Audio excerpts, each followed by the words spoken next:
పాలకులు మళ్ళీ రౌడిజం చేయడానికో గుండాగర్దీ చేయడానికో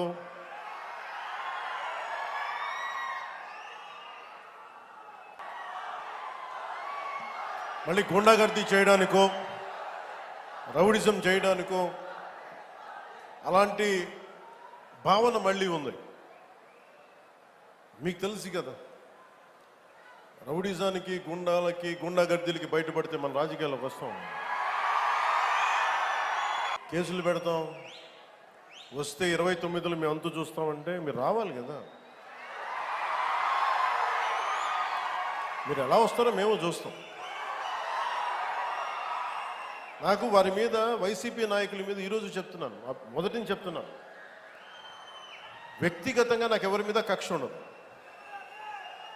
మనస్ఫూర్తిగా నా గుండెల మీద ఆత్మసాక్షిగా చెప్తా, నాకు ఎవరి మీద కోపం ఉండదు. కానీ మీరు సగటు మనిషిలో, ఈ దేశంలో ఉన్న సగటు మనిషికి, సగటు మధ్యతరగతి మనిషికి, సగటు రైతుకి, సగటు యువకుడికి, సగటు యువతకి మీరు కనుక భయభ్రాంతుల్ని క్రియేట్ చేస్తే దాన్ని ఎదుర్కొనే కదా ఇక్కడ దాకా వచ్చాం.